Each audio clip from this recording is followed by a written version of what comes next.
So welcome, our brilliant and legendary colleague, Damien. We so appreciate the remarkable work that you do. And as always at Setsi, we begin all things by giving thanks to our creator, by giving thanks to the original stewards of the various lands we're on. We give thanks to all our ancestors, all those who toiled without compassion or compensation. We give thanks to all our elders and community stalwarts whose shoulders we stand on as we build, share, and learn together for our collective liberation and sovereignty. So, Damien, can you please introduce yourself to our listeners and viewers and share a bit about your remarkable work? Thank you, Victor. What an amazing, reflective way to welcome us here and everybody who's listening.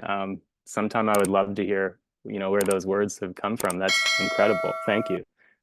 So my name is Damon. I'm living in the Sicknick district, which is a Mi'kmaq district on the border of New Brunswick and Nova Scotia. So here in the Maritimes on the East Coast.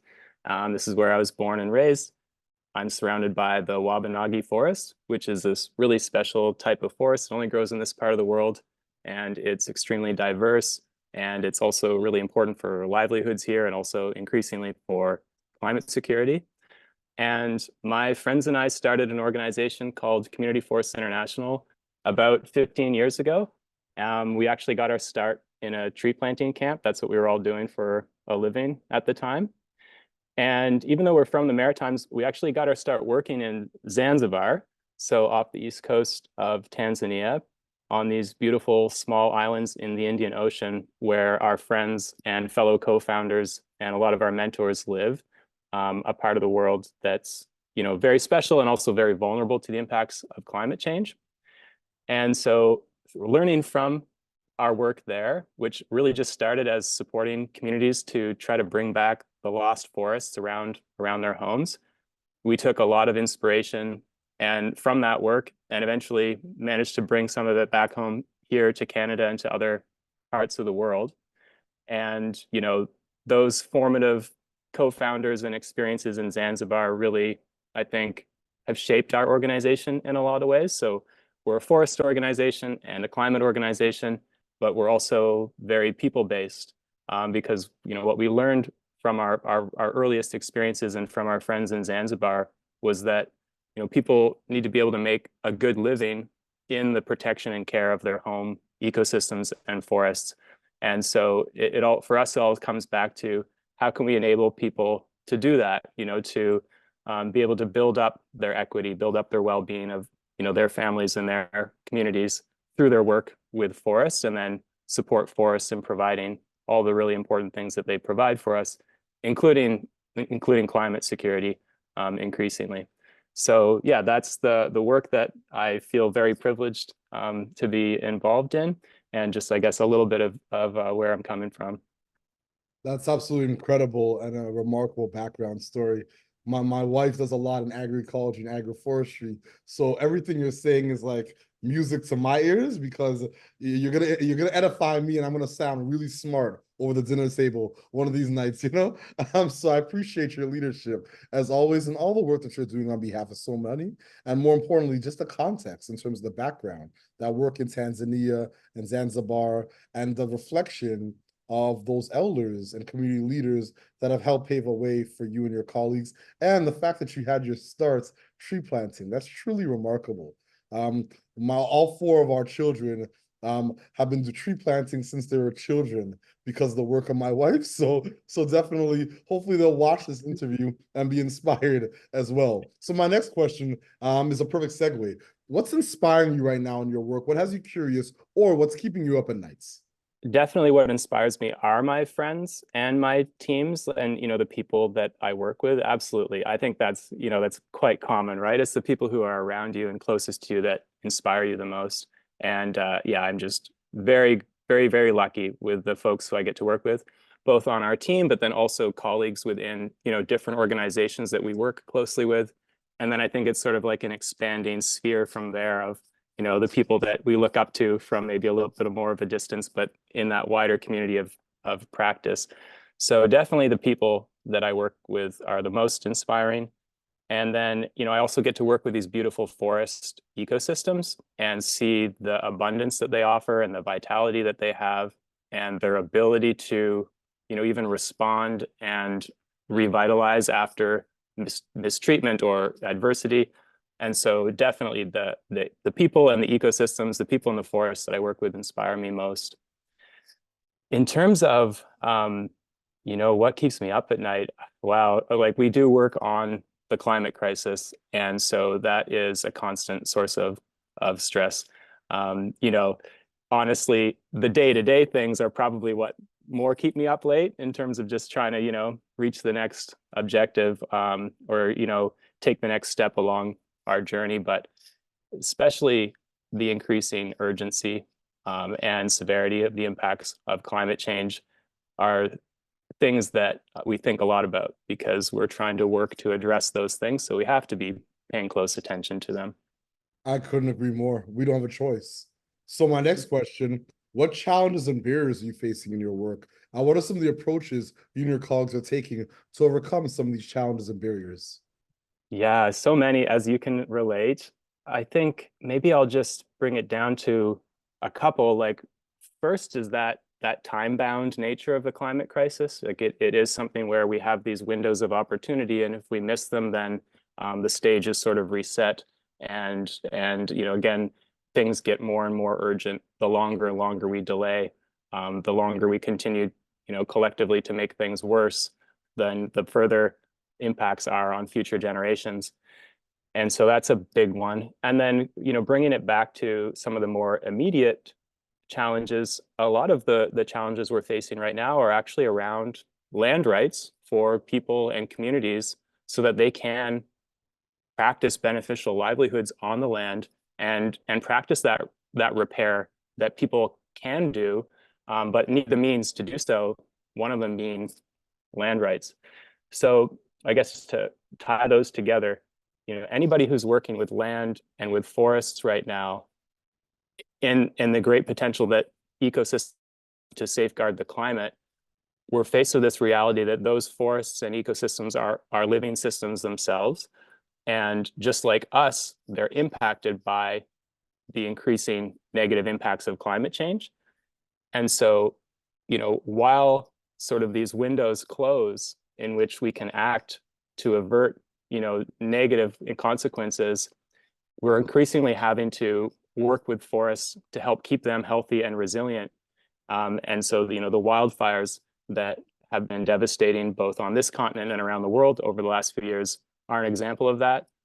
Forests have been weakened and made more vulnerable because of the past practices.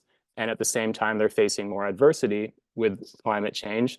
And so if we're looking to forests to help store carbon and safeguard the climate, we have to do more and more and more today to help support those forests and keep them healthy because they're struggling under the stresses of climate change.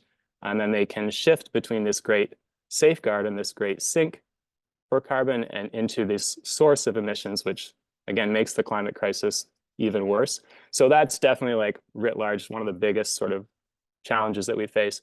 And then back to that issue on rights. So, I mean, in Zanzibar, especially, women face disproportionate barriers when it comes to accessing and owning land. And if you're going to practice a land-based livelihood, and if you're going to practice agroforestry, like you mentioned, and do things that are regenerative and that not only provide like food and income for your family, but also provide climate stability and habitat, you need to have rights over your homeland.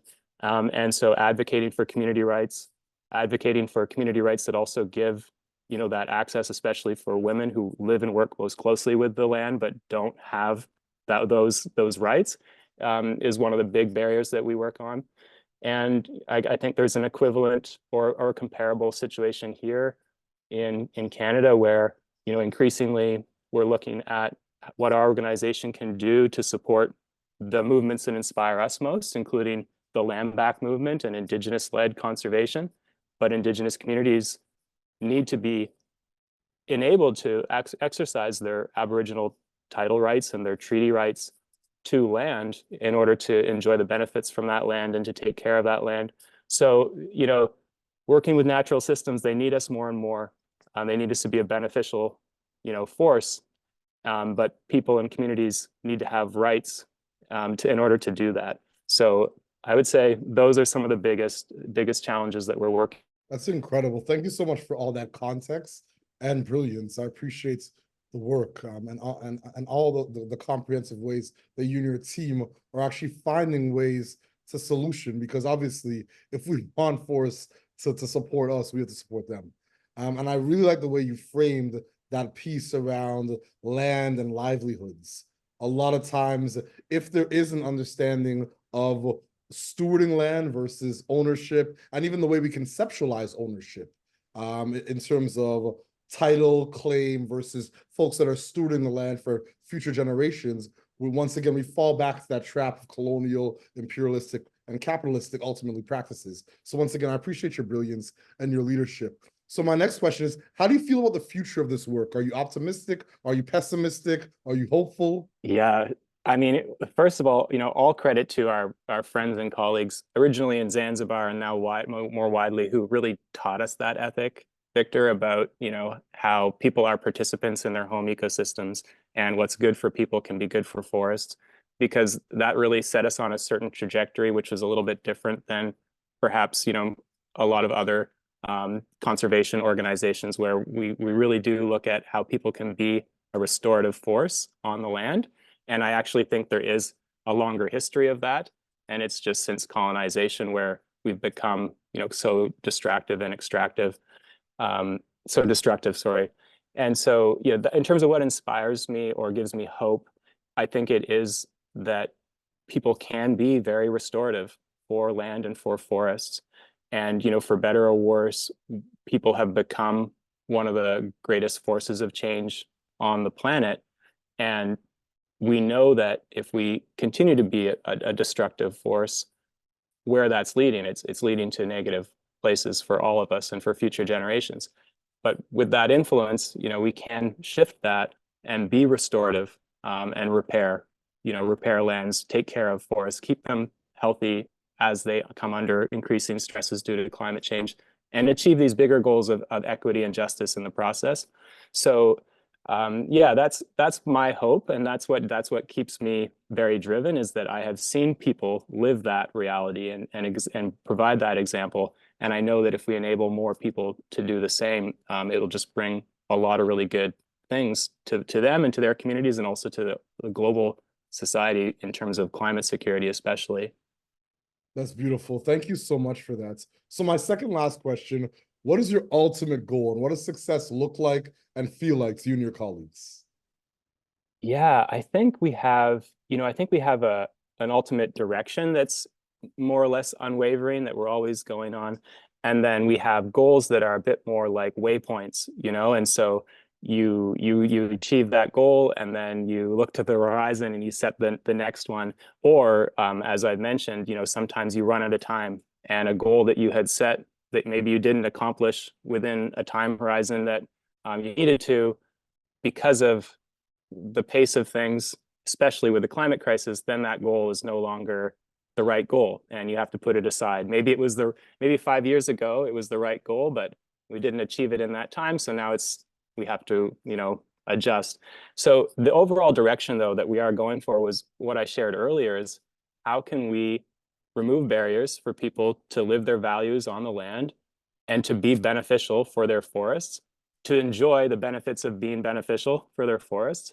And that comes back to, rights, resources, solidarity, anything we can do, again, to just help people become this restorative force on the land, and then to benefit their families and communities and the global climate in the process.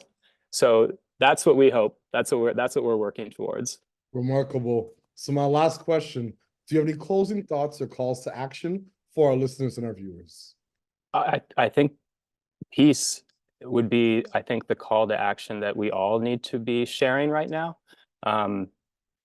And, most of, so Ramadan starts next week. Most of our colleagues in Zanzibar are Muslim. It's a holy time. It's a time of generosity and compassion and peace. And so I think, yeah, for a call to action to share right now, it would be peace.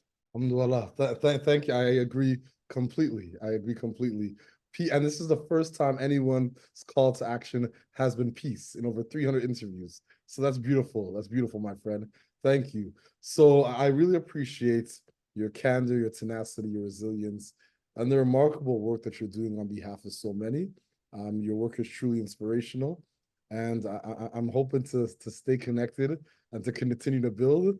And we before this call, we identified our wives have a lot in common. So I give thanks for all that you do for so many, and just yeah, I'm looking forward to building. And as always at Setsi, we close the way we began this interview, this conversation, by giving thanks to our creator, by acknowledging the original stewards of the various lands we're on, and giving thanks to them, by giving thanks and acknowledging all our ancestors, all those who toiled without compassion or compensation. We give thanks to all our elders and community stalwarts whose shoulders we stand on as we build, share, and learn together for our collective liberation sovereignty. Thank you so much, Damien. I appreciate you. Thank you, Victor. Yeah, appreciate you too. This was really good for me today. So I really, really appreciate it. Thank you.